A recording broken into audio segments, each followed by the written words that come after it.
Welcome to Transform Today and Do It Again Tomorrow, the podcast devoted to getting you unstuck, taking your life off autopilot, and having more fun by being your authentic self. This is episode number 5, How to Reach Your Goals, Motivation Over Misery.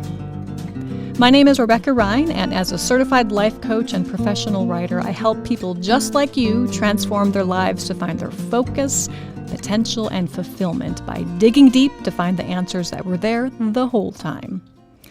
If you're just joining me, you're kinda late to the party, but that's okay. You can go back and listen to the first 4 episodes to get the most out of this 8-part series. In episodes 1 through 4, we went over what self-awareness is and how to work at getting to know who's driving your bus. And then we talked about our values, figuring out what our proverbial bus is fueled by, and why knowing this is a tool that can be so empowering. After we established how to find your values, we talked about how important it is to then attach your actions, your thoughts, your habits, and your goals to your values. So all those things should be attached to your values. So yeah, you kind of missed a lot if you haven't been listening, but that's okay. That's the beauty of podcasts. They're just waiting there for you, so you can go back and listen to them. And they're free because I truly just want to share this knowledge I've seen light people up firsthand in life coaching sessions. It's psychology and social science paired with deep questioning and reflection to help you take a step back from your life and objectively look at it to have breakthroughs and clarity. That's the name of the game here of life coaching. So if you've been listening, you're catching on to the fact that I really want to make life coaching accessible to anyone and sort of debunk the stereotype of it having to be like this hippy-drippy woo-woo or just plain out there sort of thing. Life coaching, it's all about making you figure out who you are. So if you drive like a big rig and chew tobacco and don't feel great about making a vision board about your dreams, great, guess what? I'm not going to make you do that. It's all about making it your own and feeling comfortable. And these tools and exercises, they should be your own because you want to do them. They have to be accessible. You don't want to feel forced and icky by doing them. So by the end of the 8 episodes in this series, my goal is that you're going to have ideas, practices, and questions that you can continually use for years to come. So you can keep getting unstuck when life is feeling blah. Because it's going to feel blah, right? We get those moments where we're like, ugh, I don't know what's next. So my goal is to kind of arm you with some tools to go to each time. And of course, all these concepts, and they land deeper when you do work with a life coach. Because when you work alone, you don't have the gift of objectivity when viewing your own life. A life coach looks for patterns and repeated language to help you kind of pull out insights that you can't see as someone who's immersed in your own life. Does that make sense? You're in it, so you can't see it. So, for example, I was working recently with a client. She kept repeating a phrase. Now, when I work with clients, I frenetically jot things down. I jot it down, scramble, because I'm just gathering information. I jot them down on my notebook as they speak. And I always tell them, don't edit yourself. Just speak, get it all out. Don't think about, I don't know what I'm saying. I don't know where I'm going with this. Just throw it up. Get it all out. We're not going to find answers if you edit yourself. You have to get it all out. So she was doing that. She was speaking freely. So the first 2 sessions, that's what we're doing. We're getting it out on the table. And then the pieces start to slowly come together. And our 3rd session, I noticed, she said this phrase, and I was like, hold on, wait a minute. I think you've said that before. And I went back, I flipped through my notebook, and sure enough, she had said this specific phrase several times, just in the span of 3 sessions. So why is this important? Because we don't catch ourselves saying things that reveal our fears or our pain points. We just say them because they've become who we are. We're like the lobster in the boiling water. We just get used to the boiling water around us. It's getting hot in here. Oh, well. It's like the backpack analogy. I think I told you about the 1st or 2nd episode. I talked about this at a workshop I did, and it really landed with the people who were there. I said it's like a backpack you just put on. It's full of rocks, but you put that backpack on every morning. You don't question it. You just do it. But sometimes you got to stop and examine what's in the backpack. Same thing with your thoughts and your repeated patterns. You got to stop and let someone else observe you objectively and say, hey, have you noticed you do this? And chances are you're like, no, I mean, I do think that way, but no, I didn't really think I was going to say that so many times. And that's what happened with this client. I gently brought it up to her that this is a phrase she had used a lot to talk negatively about who she is. And she was shocked that she had said it so much. She admitted, yeah, that is how I feel, but knowing that she said it so much helped her take a step back and examine the damage it was doing, because it was something that her brain was just churning out every single day without anyone challenging those thoughts. And our thoughts get on repeated loops, and life coaching helps sort of like screech the record, like stop those thoughts. Let's slow down and examine them. And that's how one-on-one life coaching works. But for now, I give you these podcasts to give you a sample. It's like we're at an old school Ponderosa. Remember those restaurants? Or am I just really old? I'm giving you a nibble from the salad bar from the awesome Ponderosa of what life coaching is like. So again, this is episode number 5 in the 8-part series. And last week we focused on why it's important to know the why of your goal. And today we're going to talk about how to create a goal, how to view a goal, and ultimately reach a goal. So to recap, when you create a goal, there's science, there's research, and books to back up this idea that when you attach your goal to your values, you're more likely to succeed. It isn't a new idea, and certainly it's not my idea. But my goal is to bring you already established ideas and facts and present them in a way you feel makes sense to your own life, so this research lands and you experience a breakthrough in your own life. So let's start by asking this question. How do you create a goal? After figuring out the sturdy, hefty, solid value that you're going to anchor your goal to, you're going to start small. I've been saying this for years in my personal life and with clients. This is my phrase. I set the bar low so I don't choke on it. And to some people that might come across as being lazy or not focused or driven, but it's just not true. Our culture has gotten into such a mindset that we equate hard work towards a goal as this extravagant show that impresses people. But the truth is, the seemingly boring, slow, everyday steps are where the impressiveness lives, right? It's the waking up and doing the thing that nobody sees. That's impressive. James Clear, he wrote that hugely popular book. I'm sure you've heard of it. It's called Atomic Habits. And I snorted out loud when I heard him say this on a podcast. He said, "There's never been a headline that reads, 'Man eats chicken salad for lunch.' We only see the headline at the end of, 'Man loses 100 pounds.'" Isn't this so true, you guys? I love it. It's awesome. The reaching of the goal is what we savor, right? The victory, the glory, the story of it, the before and the after photos. But if we can just kind of take it down a notch and ask ourselves, okay, what can I do this week to start becoming that person? That's a much better place to start than just shooting for the stars and burning ourselves out immediately, because we set the bar of expectations so high right out of the gate that we nearly guarantee that we're going to fail. So set the bar low so you don't choke on it. This is sort of setting you up for a slower, more peaceful route to your goal, but it's a superpower to be able to start tapping into that slow and steady wins the race mentality. Because the results from that sort of work most often leads to longer lasting change. And this is really hard if you think about where we are in our culture. We are full of instant gratification. We want it now. We push the order button from Amazon and it is here by that night or the next morning. Instant gratification is something we're really spoiled by, and we crave that. So what I'm telling you is to kind of go against the grain here. Swim upstream. Do something very different. Don't look for instant gratification. Go really slowly and intentionally and set the bar low so you don't choke on it. Don't reach for the stars. Just know that you're going to get to the stars if you start step by step. So I always like to offer examples of ideas I present to you. For this concept of lower the bar of expectation for better results, I want you to think about the show The Biggest Loser. Do you remember that one? It's from early 2000s or so. Think of that show as an example for this. So the contestants on that show were morbidly obese, and they went from not moving much at all and eating anything they wanted to suddenly working out several hours a day, like all day, every day, and then eating food that they had never dreamt of eating before. Their lives were shaken up, and they took on these new lives immediately.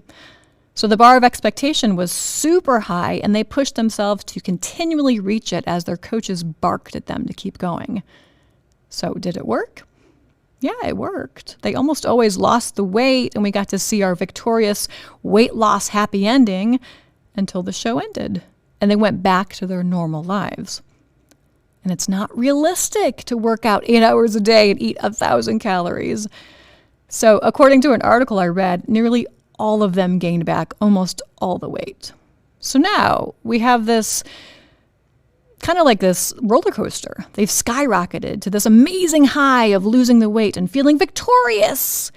And then to now, gaining the weight back and slipping into feeling like a failure as the weight started to come back and finding themselves reverting to old habits to help them feel better. Why? It was too much all at once instead of slowing down and figuring out who each person was as an individual, why they wanted to lose the weight, and how it could be a fun process each step of the way instead of forcing massive misery on each person in the name of impressing others. So again, if your goal is to impress others, it almost always leads to not long-term success, and misery should not be the name of the game. The idea is true for anyone setting a goal, not just someone trying to change their health outcomes. If something is forced on us and we're not enjoying it on some level, and we don't feel like ourselves, it's just not going to last. And again, I've said this before, it's the kiss of death. When you can't feel like yourself in any arena in your life, it is the kiss of death. We have to slow down and figure out what's going to make it click in our brains, in our hearts, in our souls. The investment of time will pay off as it shows you the answers of who you are and what you need to succeed. And this morning, I was looking over these notes that I've written about this podcast episode, and a thought occurred to me that I hope is going to make this concept land hard within you. And here's the thought that came to me. When you make a goal, the process to get there has to become part of you, not forced upon you. So the process to get to your goal has to become part of you, not forced upon you. Remember that. That just landed so well with me of like, you have to take on this persona, not just, I got to do it. It's my thing I got to do. No, become that person. Make it your own. Make it authentic. Don't do it because you're forcing yourself or someone else is forcing you. It has to be part of your life. Often we assume reaching a goal should be horrible, right? If we're miserable, great. It's because we're working. No. We think we should be in pain and grin and bear it until one day we reach our goal and we magically, suddenly feel content. And if we go back to the example of The Biggest Loser, sure, the contestants did feel that way for a brief moment until the cameras went away. But then it went back to life as it was before because not enough time and effort went into getting to the root of their obstacles and taking the slow, steady steps to become a person who is just healthy every day, instead of rushing to the finish line just to feel a fake win. So now let's talk about you. Think about yourself. Think about a time you set a goal and you set the bar really high. You're like, yeah, I'm going to do this. I'm going to wake up every morning at 5. I'm going to work out. I'm going to eat broccoli all day. Yeah. So what happened when that happened? Like, I admire your guts and glory. That's wonderful. We've all had these dramatic moments. But what happened when you did that? I know for me, when I set unrealistic goals for myself, I first set out, like I said, full energy and excitement. But then when I realize it's impossible to maintain for one reason or another, I fail. And then when I fail, that goal, it leaves a bad taste in my mouth. Like I think, I must be bad at that. Or I guess that's just not for me to accomplish. Or I beat myself up and say, what was I thinking? Of course I can't do that. So am I the only one who's experienced this? I hope you can relate. I start to tell myself it's too hard and I'm in over my head. I tell myself, go back to your normal routine where life is comfortable. And this is typically what happens when we set the bar too high. So change is all about discomfort, right? We have to be uncomfortable to change. But when we demand crazy things of ourselves, it feels like chaos instead of just discomfort. And when that happens, that's a telltale sign that the plan we created is not sustainable. You just feel in over your head. You're not having any fun. The work has crossed the line to misery and chaos. So rather than blaming the plan we created, we almost always blame ourselves, right? Do you do that? You say things like, I'm just too lazy. I can't focus. Or here's a popular one. I don't have the willpower. These are all things we felt, I'm guessing, but most times it's because we didn't take the time to, 1, anchor our goals to our values to find out why we care about it so much, and 2, set the bar low enough so we can still have peace and fun in our lives and enjoy the process.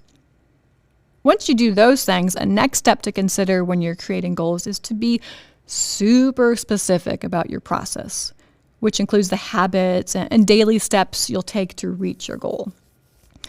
When we create goals, our brains get definitely more interested when we paint a specific picture of a process, rather than being really vague, so vague that we don't have a defined target we're focused on. So again, here's an example of being vague versus being specific. A vague goal would be, I want to write a book. That's how we talk, right? We just say like really general statements like this. It's so general that it's just kind of floating out there in the universe with very little hope of landing on its target. We can still say we want to write a book for this example, but the how or the game plan to get that done might look like this. Look at the differences here, how specific this is. So the before example, I want to write a book. Now the specific example. This week, I'm going to set aside Monday, Wednesday, and Friday morning at 5:45 to write for 20 minutes. I'm going to set a timer so I focus on that time to write without distraction. I'll set my computer out by the orange chair in the living room so everything is ready to go every morning so I have no excuses. I'll carry my notebook with me and jot down ideas throughout the day as they come to me, and I'll add those the next morning during my writing time. I will do this routine for 3 weeks and then see if I need to adjust anything to keep moving forward to finish my book in 6 months. Okay, that's specific, right? That's something that your brain is going to be like, oh, what'd she say? Your brain will just bulldoze over the general statements of like, I want to lose weight. Maybe I'll write a book. I'm going to learn Spanish. Your brain's like, yawn, boring. But if you say something like this, the example I just gave, your brain's like, yeah, okay, I can do that. Your brain listens, your body listens. You start to really get some skin in the game when you make a specific plan. And again, it's not a magic wand to say, you are successful, you will reach your goal. The hard work still comes into play, but you feel a little more excited about the hard work because the general phrase hard work becomes manageable because you can see it. You're like, oh, the hard work is 20 minutes 3 times a week. I can do that this week. So again, there's a definite difference between those two examples. Huge difference between saying I want to write a book and mapping out the process. Mapping out the process in specifics. You can see the process when you create it in specifics. You can see the obstacles. Again, you know it's going to be hard to wake up and focus, so you're going to prepare by putting your computer by the chair in this example, and you're going to help set a timer to help keep your focus reined in. You're allowing the space for obstacles, but you're not letting them have the last word. Woo-wee! Louder for those in the back. You're allowing space for the obstacles, but you're not letting them have the last word. You're not saying you're going to wake up every day at 5 and write for 2 hours. It's 5:45, and you're allowing yourself just 20 minutes to hurry up and get to it, because you know otherwise, if you give yourself more time, you're going to stare off into space. And if you don't give yourself that gentle pressure needed, you're going to waste your time. So you might think like, yeah, I need the pressure of a deadline. Great, set a timer. And it's up to you, but you can be specific about an end goal. If creating a mini goal for each week feels more fun, just do that. It's all up to you. You can say you want to finish the book in 6 months, or you can create the process to be more open, like in the example I just said, and say you're going to try a routine for just 3 weeks and see if it's sustainable. And maybe your life is so packed that only 2 mornings make sense. Isn't it better to do those 2 mornings than to set the bar so high you fail and then push the goal away altogether because you've convinced yourself it's not for you? I follow a personal trainer on YouTube. She calls herself Betty Rocker. She's awesome. You should follow her. She always says, it's not all or nothing. It's all or something. I love that so much because it works alongside my mantra of not setting the bar so high you choke on it. You don't have to come out guns blazing, but you got to do something today and tomorrow and the next day and the next week to make your goal come into focus. It's not all or nothing, it's all or something. Thank you, Miss Betty Rocker. So what's more important than making your goal come into focus is to make you come into focus. I'll say it again, man. I know I'm being annoying, repeating things, but it's important to remember that what's more important than making your goal come into focus is to make you come into focus. If we look at the example about someone wanting to write a book and they take the steps to write 3 times a week, man, a funny thing happens on their way to their goal. They become a writer. If you exercise a couple of times a week and start enjoying the way it makes you feel and you begin looking forward to exercising, you become someone who likes to exercise. This embracing the process, to me, I'm telling you, that's an even bigger win than writing the book, than losing the weight, than landing the job. Whatever your end goal is, an even bigger goal is to enjoy the person you are each day as you get there, because it means life just got richer, deeper, and more meaningful. And really, isn't that truly all of our goals? I think so. I hope so. That's the goal we should carry with us every day. When we reach our goal, enough time has passed that we've changed a bit, and then we have another goal when we reach our initial goal. And that's great because it means we're living and we're doing this thing, right? Your goals are just always changing and evolving.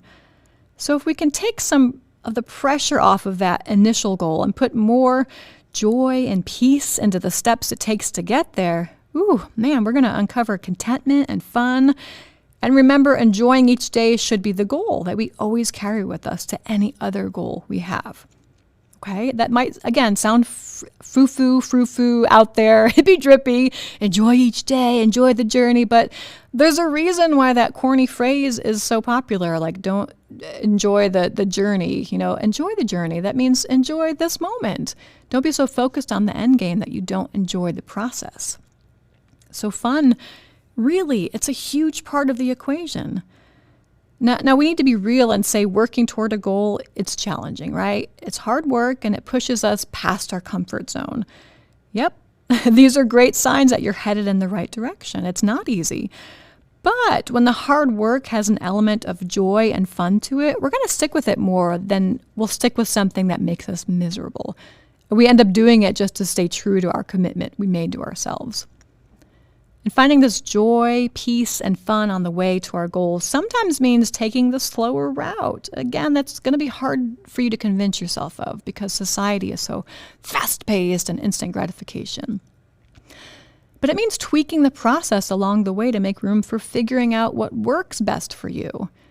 I would even argue it's not the slower route because it's the route that's going to give you deeper, longer-lasting results and success and contentment.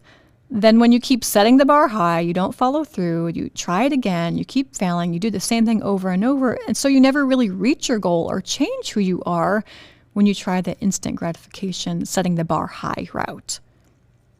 And obstacles, again, they will always be part of the equation. If we say vague things like, I'm going to do this no matter what, that's kind of vague, right? It sets us up for not reaching the goal because sometimes, no matter what, looks like too many things for us to stay on track. No matter what, there's so many things that are going to stop you. You shouldn't just do it because I said so. That's not a good reason, because I said so. We have to be specific about the obstacles we foresee and create a plan to conquer them. Now, this is where anchoring your goals to your values, something you care about, helps keep propelling you forward. If you remember you want to write a book to share information you've been carrying in your mind for years and you really value helping people, that's going to be the fuel to keep your fire burning. If you remember you want to lose weight because you want to go on adventures with your family, that's the fuel to keep your fire burning. You got to find the fuel. What am I doing this for? Along with your why, sometimes it's good to understand what motivates you more. So the idea of reaching this goal or the fear of not reaching it. And again, be specific, be granular about what about this goal is so important to you and what about not reaching it scares you. Ooh. Will it make you live with regret? Ooh, that's a scary one for me. Will it mean a lesser quality of life? These are real questions you got to ask yourself as you create these goals and the plans to reach them. Just like how you have to be specific with your plans to reach your goal, you have to also be specific of how the change will make you feel and how it will make you feel if you don't take that first small step today. So if you think about, in a year from now, so say today you said, I want to be a writer, I want to write a book. And a year goes by and you're like, dang, I said that a year ago. Had I just done 20 minutes 2 days a week, I'd have hours and hours of being a writer under my belt. You'd have something to be proud of to look back to, just by taking that one small step. So again, obstacles are waiting for us every day. It's just reality, but we need to be real about that. And instead of ignoring them or thinking, this will be the time nothing gets its hands on me and I easily reach my goal, we can't think that way. I keep it real, so I'll remind you it's just not going to happen. Sorry. Obstacles are out there. As you map out your goal, consider what or who will get in your way. And also make an action plan to confront that. You'll get in your own way, right? We all do that. Your thoughts will get in your way. Being tired will certainly get in your way. Fear, anxiety, and not having all the answers will get in your way. So why not plan for it? Identify your fears related to going after your goal or not going after your goal. Fear is a powerful tool. The goal is not to stop being afraid. You hear people say, don't be afraid, just do it. No, go ahead, be afraid. It's great to be afraid.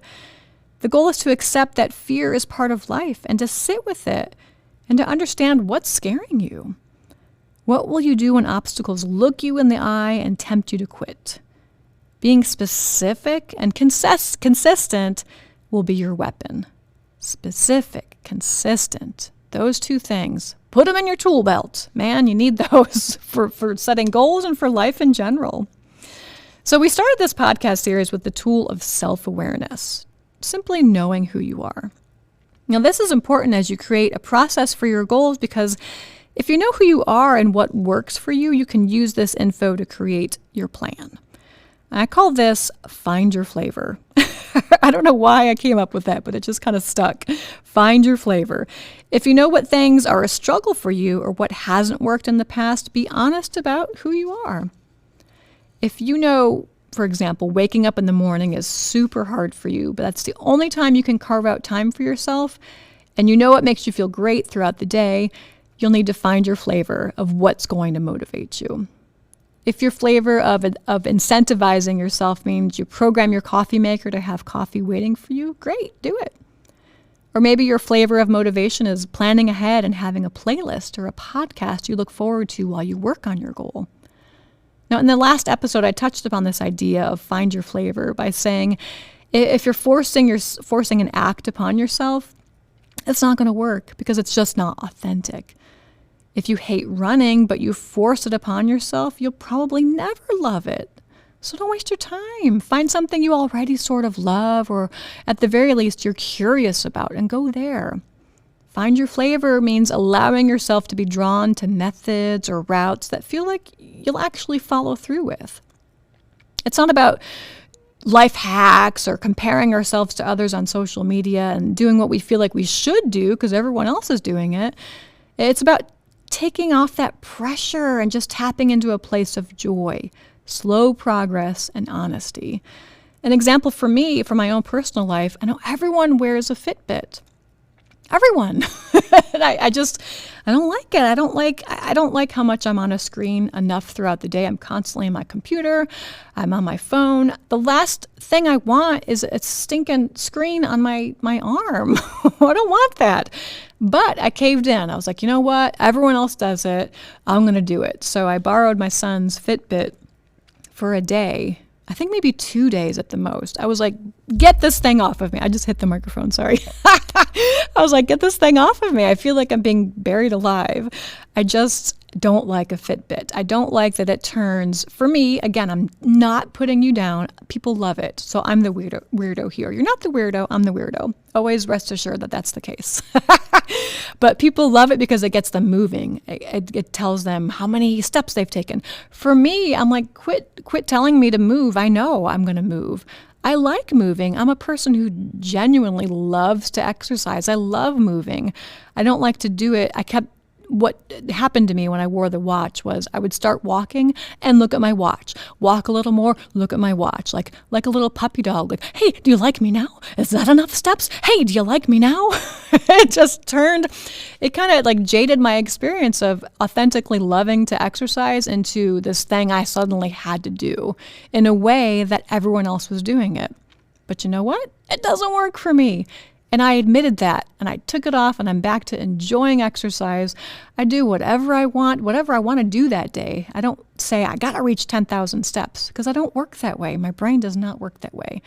But if you have an analytical brain that likes the parameters of a goal, and you have to stay within this box, that works for you.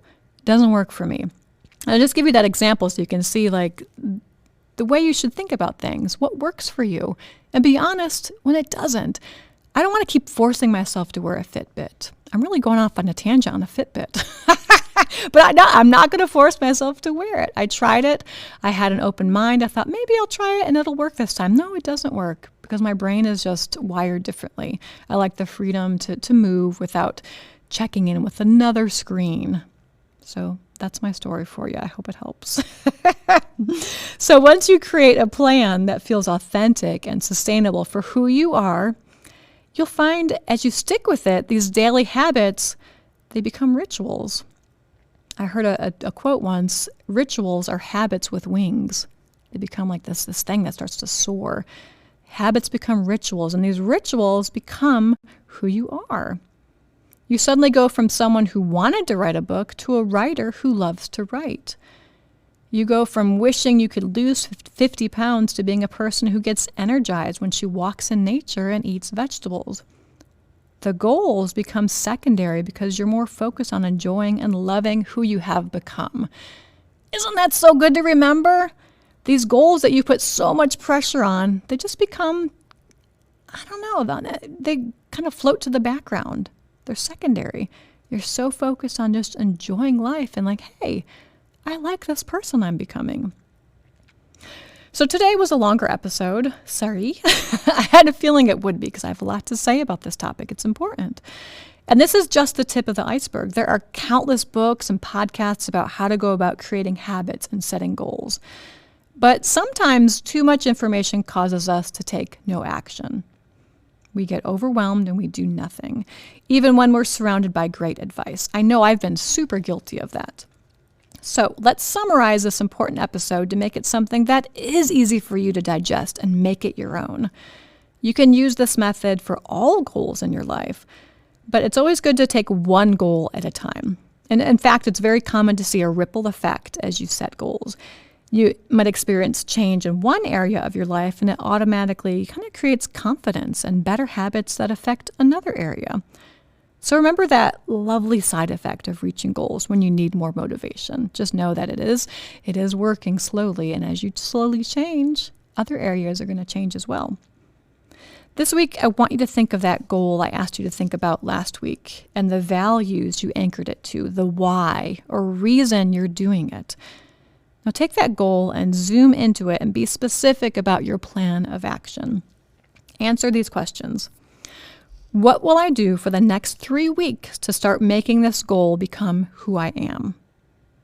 And once you write that down, go even deeper to answer, What time will I do this? Where will I do it?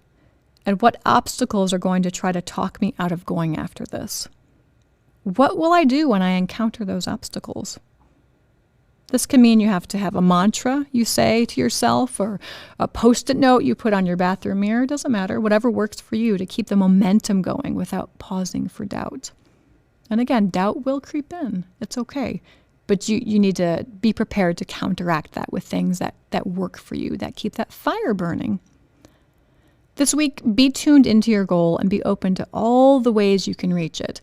Encourage yourself to do it your way, right? No matter how long that takes. Don't think about the time. Think about, is it authentic? As the week progresses, you should have a solid, specific plan about what you're going to do for the coming weeks. And what will be the thing that continues to motivate you when it gets hard? Will it be the vision of becoming the person you want to be? Or will it be the vision of not becoming the person you want to be? Find your flavor, have fun, and be yourself by setting the bar of expectation where you know you'll reach it without feeling like a failure. I would love to walk you through these methods and concepts one-on-one in a life coaching session. So if that's something that sounds kind of interesting to you, you can check out my website. It's Rebecca Rhine Life Coaching. The website is RebeccaRhine.com. It's RebeccaRine.com. You can reach out to me there with any questions you have. I'd love to chat with you. If you're following along and doing all this work, or even if you're listening and considering trying to do some of these techniques, please know how awesome that is. It's so great. It's so empowering to step off the conveyor belt of adulting and challenge ourselves to try something different, to just dig deeper into life and to find more fulfillment, contentment, and joy. Those are all good things. So you do have some work to do this week. Sorry. But work is fun. I do want to instill that in you throughout this series. Work is fun. Work should be fun. It's not something we should avoid. It should be fun. Being challenged is great. Make your goal be something that becomes a part of you, not something that is put on you. Transform today and do it again tomorrow. Do the work instead of just talking about doing the work. You're awesome, and I see you.